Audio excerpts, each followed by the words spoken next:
정보경 회장님께서 소개해 주신 지금 이제 자원경제 학회장을 맡고 있는 박호정입니다.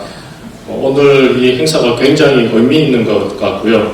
특히나 제가 그 90년대부터 연구소 활동할 때부터 멀리서 또 가끔씩은 또 가까이서 지켜뵀던 존경하는 송병근 회장님, 김재호 회장님, 그리고 또 이렇게 여러 소비자 단체 회원님들 모시고 최근의 동향들에 대해서 나누게 된 것에 대해서 무한으로 감사드립니다. 오늘 또 저희들 학회 행사이면서 이콘슈머 대한증기협회 해피만과의 또 공동 행사이고요. 아까 회장님께서 말씀하셨던 것처럼 탄소 중립이라든지 에너지와 관련된 여러 가지 이야기를 나눌 건데요. 저희들이 오늘 행사를 위해서 최고의 전문가분들을 또 모셨습니다. 그래서 제 역할은 마중물입니다. 그래서 제가 빨리 간단하게 말씀드리고 나면은 이어서 이태희 박사님께서 또 발표해 주실 거고요. 또 이제 토론회를 갖도록 하겠습니다. 먼저 탄소 중립이란 무엇인가에 대해서 말씀을 드려야 될 것 같습니다. 이게 탄소 중립, 이 탄소를 배출을 하고 나서 그거를 중립화하겠다. 즉 거의 그 CO2나 온실가스 배출량을 제로로 만들겠다라는 게 이 탄소 중립의 뜻이 되겠습니다. 그래서 지금 우리나라뿐만 아니라 전 세계 주요국이 2050년까지 탄소 중립을 달성하겠다고 했고요. 그 다음에 이 브릿지로서 2030년이 또 굉장히 중요합니다. 그래서 2050 탄소 중립을 이루기 위해서 2030년까지 온실가스를 얼마만큼 감축을 하겠다라고 우리가 선언을 했냐면요. 2018년 기준으로 40% 감축을 하겠다라는 건데 이 숫자가 다 좀 복잡합니다. 복잡한데 그냥 어마무시하게 감축을 한다라고 생각을 하시면 되겠습니다. 이게 어느 정도냐면요. 현재 우리나라가 1990년도부터 이렇게 쭉 온실가스가 배출을 하고 있는데요. CO2입니다. 이게 이제 지금 현재 우리가 7억 2천 톤 정도 되는데 2050년이 되면 이렇게 제로톤까지 가겠다라는 게 탄소중립 정책의 목표가 되겠습니다. 이렇게 된 배경은 뭐냐면은 지구에 있어서 지구의 기후가 자꾸 올라가고 있다는 겁니다. 그래서 글로벌 사회는 이 2040년까지 어쨌든 뭔가 우리의 그 구속력 있는 온실가스 감축 노력을 통해서 이 지구 평균 온도 상승을 억제하겠다라는 건데요. 이게 이제 어려운 지금 과제가 됐고요. 제가 우려하는 거는 뭐냐면은 1.5도 평균 온도가 올라가든 아니면 그게 2.5도가 되든지 간에 이 보면은 4.5도 또는 그 이상으로 온도가 상승할 수 있는 가능성도 상당히 있다라는 겁니다. 실내 구간 안에 있다라는 거거든요. 이거는 굉장히 우려가 되는 거고요. 최근에 그 글래스고에서 기후변화 당사국 총회가 있었습니다. 여러 전 지구적인 어떤 노력이 논의가 되었지만 일단은 1.5도씨 상승 억제를 위한 이 구속력 있는 뭔가 실천력 있는 합의는 실패했다라고 보는데 저는 실패했다라고 보는데 이제 또 현장에서 뜨끈뜨끈하게 다녀오신 이제 김소희 사무총장님도 추가적으로 코멘트 주실 거고요. 이 글래스고가 재미있는 게 제임스 와트 아시죠? 증기기관을 만든 즉 석탄으로 움직이는 이 증기기관을 만든 제임스 와트가 활동을 했던 곳입니다. 그래서 여기 보시면은 글래스고 대학에 제임스 와트 빌딩이 있고요. 또 아까 사진에는 제임스 와트 스트리트가 또 있습니다. 그래서 석탄이 근대화를 이루었던 그 본고장에서 석탄을 종결시키겠다 하는 그런 글로벌 노력의 시작으로 되었지만 일단은 좀 그러한 구속력 있는 합의에서는 실패했다라고 말씀을 드릴 수 있겠고요. 그럼 우리는 이제 앞으로 어떻게 갈 것이냐인데 간단하게 말씀드리면 기후 이탈이라는 것은 겨울이 여름처럼 더울 수 있는 날들이 빈번하게 생긴다는 겁니다. 맨 처음에 제가 이 연구 결과에 대해서 봤을 때 놀랐던 게 2040년 정도면은 한반도가 기후 이탈 영역에 들어간다는 겁니다. 제가 90년대 때 기후변화에 대해서 연구할 때에는 이런 임팩트가 이 2080년, 2100년 이랬거든요. 이게 갈수록 우리 지금 현실로 앞당겨지고 있다는 거고요. 그래서 전 지구적으로 이렇게 상승을 하고 있는 내용입니다. 그러면은 이번 정부가 발표한 이게 이제 2050 탄소 중립에서의 이제 안인데요. 이게 보시면은 이게 전기를 얼마만큼 공급을 하며 그 다음에 그 공급량의 이 비중이 각각 발전원마다 어떻게 되느냐를 보여주는 겁니다. 이제 보시면은 A안이 있고 B안이 있는데요. 대부분의 전기는 A안이든 B안이든 지금 재생에너지에서 나오게끔 되어 있습니다. 재생에너지에서 60에서 70% 정도 우리가 쓰는 전기가 공급이 된다. 그걸 목표로 하겠다라는 게 현재 정부의 안입니다.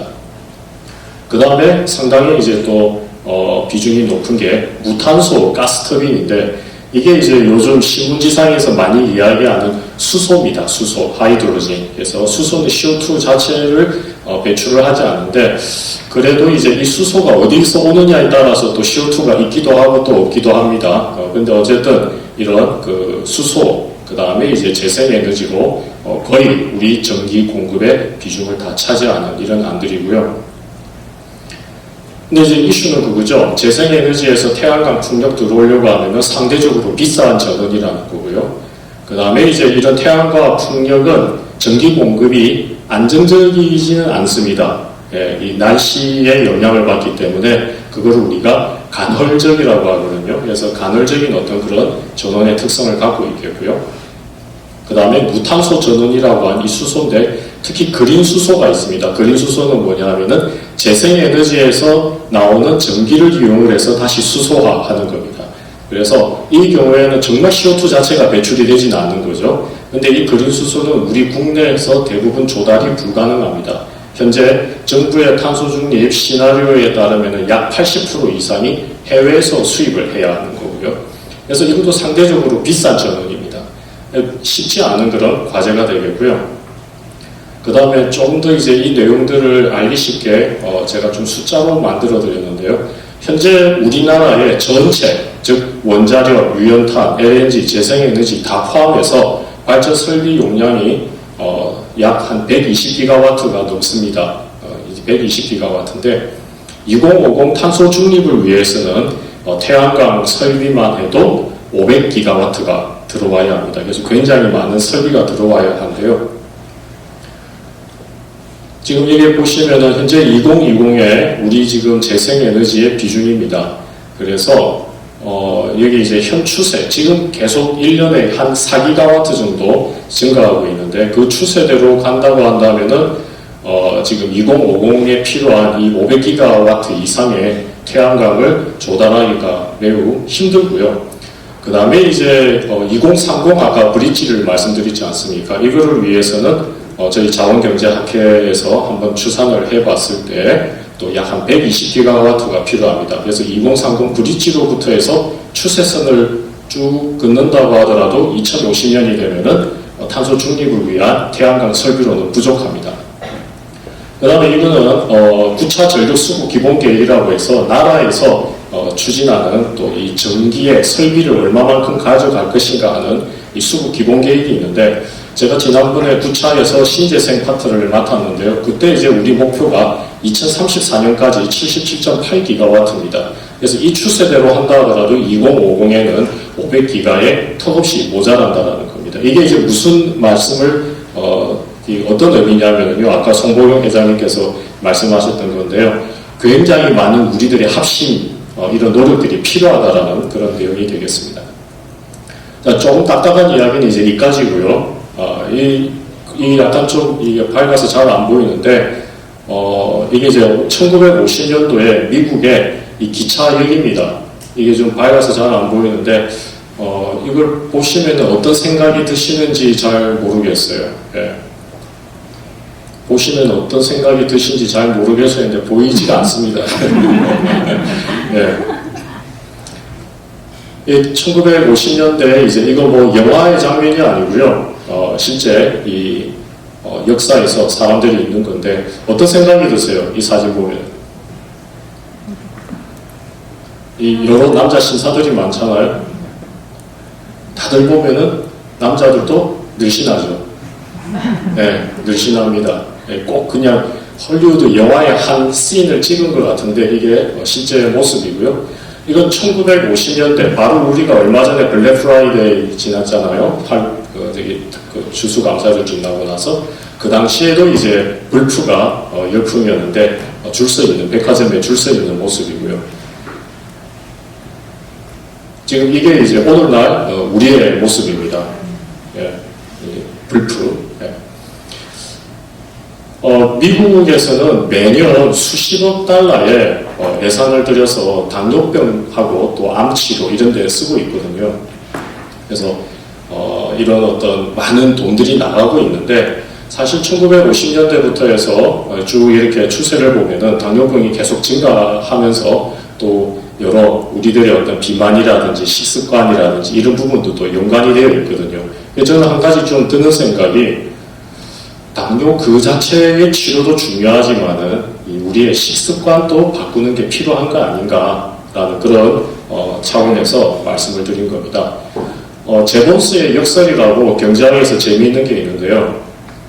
제품마다 에너지 효율이 굉장히 증가하고 있어요. 이제 지금 여러분들 댁에 있는 냉장고라든지 이런 거 보면은 과거 10년, 20년 전에 비해서는 훨씬 에너지 효율이 높습니다. 자동차도 마찬가지입니다.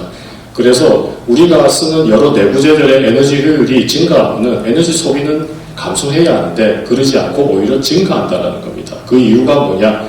여러 가지 이유가 있는데 일단은 다양한 또 다른 내부재들이 생기는 거죠. 지금 집집마다 냉장고 하나만 안 갖고 계시잖아요.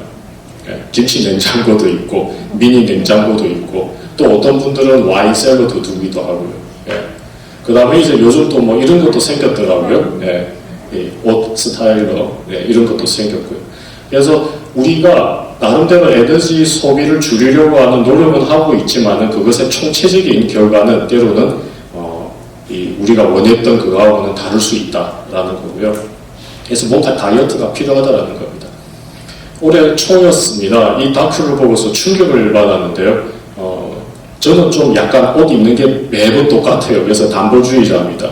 그래서 어디서 뭐 행사하면은 다른 어떤 주관하는 분이 제보고 그냥 그래요. 원래 사진에 나왔던 넥타이하고 똑같아서 처음 봐도 당신 누군지 알 것 같다고 예, 그러는데 그래서 단벌주의고 또 옷도 좀 저렴하게 입지만은 저렴하다고 하다 보니까는 또 쉽게 사잖아요. 우리가 쉽게 사고 버리는 옷들이 여러 개도국에 이렇게 쓰레기로 갑니다. 그래서 우리가 기부를 한다 하더라도 그 기부된 옷이 거의 다 쓰지 못하고 이렇게 되고 있고요. 또 물론 이제 이런 개도국에서 또 옷을 만들기도 하죠. 근데 상당히 많은 옷들이 폐기가 되고 있고 지금 여기 송아지인지 소인지 이 소가 이 합성 섬유를 먹는 겁니다. 어쨌든 섬유이기 때문에 먹을 풀이 없으니까 우리가 배출한 이런 쓰레기를 먹는 이런 충격적인 그림을 봤습니다. 에릭 요한슨이라고 유명한 사진작가인데요. 이 잘 보시면은요, 위에서 굉장히 풍요로운 삶을 살고 있어요. 성도 짓고 있고 매일 잔치가 벌어지고 있고요. 근데 이 그림이 잘 안 보이지만은 밑에는 굴착기로 계속 흙을 파고 있는 겁니다. 우리의 지금의 풍요를 유지하는 것은 우리 하부 구조의 파괴로 말미암은 거라는 거죠. 언젠가는 무너지겠죠. 이 그림에 또 좀 더 자세하게 보면은 이쪽 이런 여러 섬들이 이미 파괴돼서 이제 이쪽으로 넘어온 겁니다. 언젠가는 모두가 다 고갈이 되겠죠. 우리도 이제 이런 부분에 대해서 경고를 느낄 수가 있겠고요. 아까 말씀드렸던 탄소 중립, 그 다음에 이제 이걸 넷제로라고 하는데 국제 에너지 기구라고 있습니다. IEA. 거기에서 소비자 행동의 변화가 이 탄소 중립을 이루는데 매우 핵심적이다라고 이야기를 하고 있습니다. 이 보라색으로 되어 있는 게 소비자 행동의 변화로 말미암아 온실가스를 감축할 수 있는 부분이거든요. 그러면은 이런 질문들을 하실 수 있습니다. 여기에 다른 색깔에 비하면 굉장히 작은데 이게 뭐가 핵심이냐 그러는데요. 사실상은 소비자의 행동과 또 인식이 바뀔 때 뒤에 설명드리는 탄소 비용이라든지 이런 게 실현이 됨으로써 여기 나와 있는 기술들이 발전을 할 수가 있는 겁니다. 그래서 이 색깔의 크기가 중요한 게 아니고요. 시간의 순서상 볼 때 이 소비자 행동의 변화가 굉장히 중요한 그런 개념이다라고 말씀드릴 수 있겠습니다.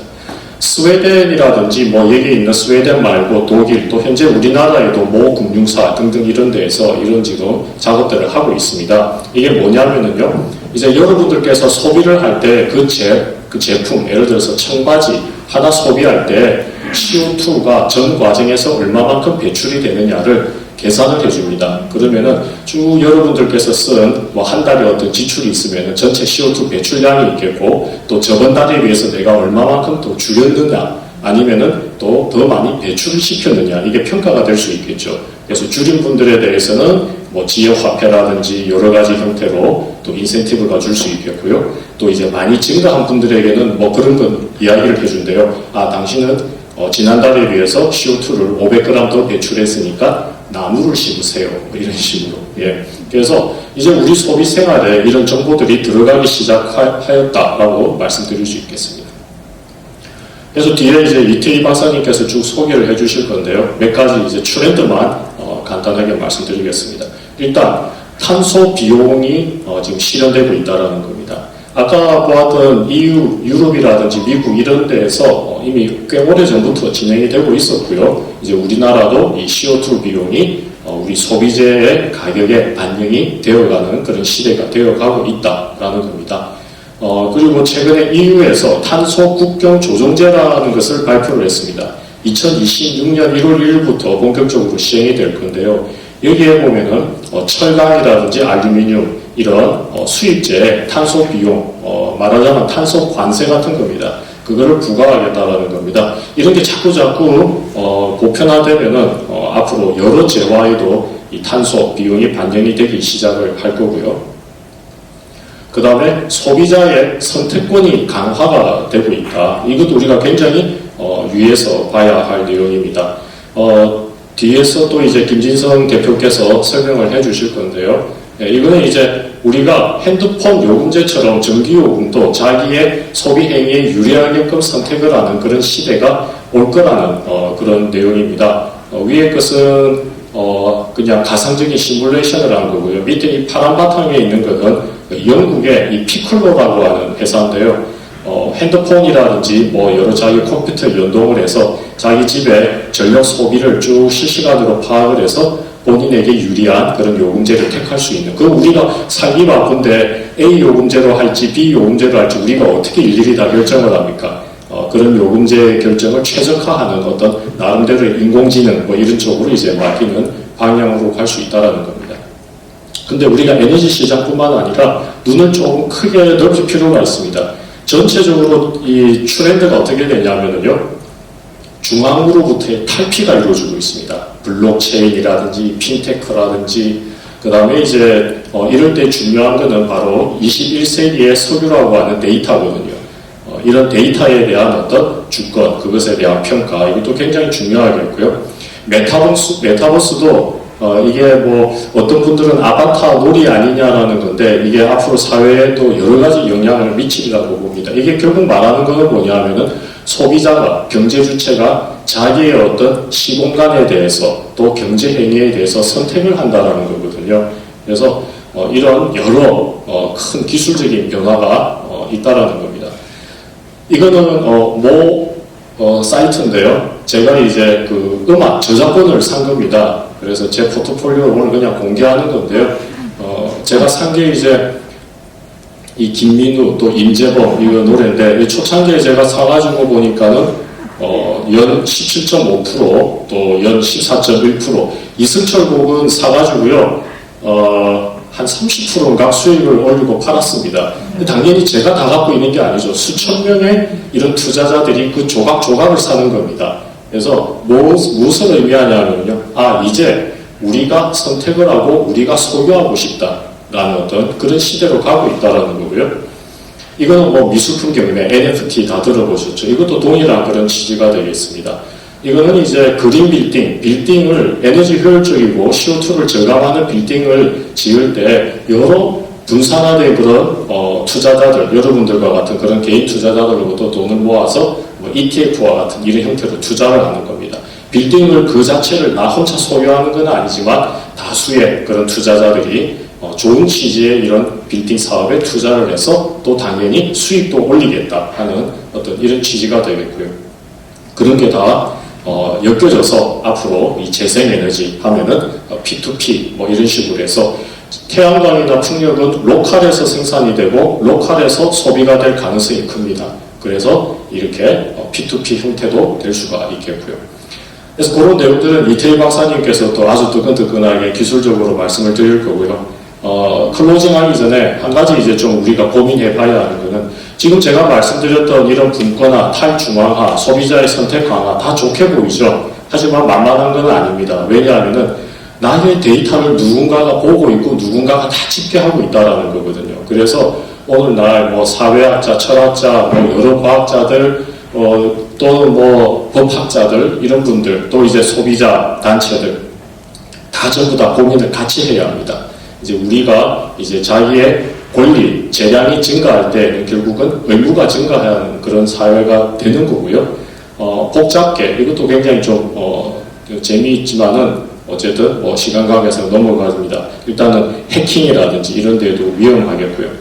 요즘 좀 자주 좀 제가 생각나는 분이 이분이에요. 이 조지 슈페터라고 해가지고 슈페터 교수의 유명한 책이 있는데 자본주의, 사회주의, 민주주의입니다. 거의 한 70년 전에 쓰셨나요? 근데 이 책의 결론은 그거예요. 자본주의 발전의 최종 단계는 사회주의가 될 수 있다. 그 사회주의가 지금 보통 우리가 말하는 그런 사회주의는 아닙니다. 공산주의 이런 건 아니지만 자본주의가 실패해서 사회주의가 된다는 게 아니라 자본주의가 너무 잘 돼서 사회주의로 갈 수 있다는 그런 내용인데요. 이 부분에 대해서 우리가 심각하게 좀 생각을 할 필요가 있다는 겁니다. 나의 데이터, 나의 여러 어떤 선택권이 내가 모르는 사이에 어느 누구에게 권리로서 그게 될 때에는 나는 그 주권을 잃게 되는 거죠. 그래서 오늘날 이런 아까 여러 뭐 제도들, 기술들 이런 거 될 때 또 여기 계신 여러 전문가들 계시지만은 이분들의 역할은 그렇게 좀 더 공정하고 투명하고 이런 제도로 갈 수 있도록 지침을 만드는 데도 있지 않을까라는 생각을 합니다. 제 발표는 이것으로 마무리 짓고요. 일단은 나중에 혹시 뭐 Q&A 있으면 답을 드리도록 하겠습니다. 감사합니다.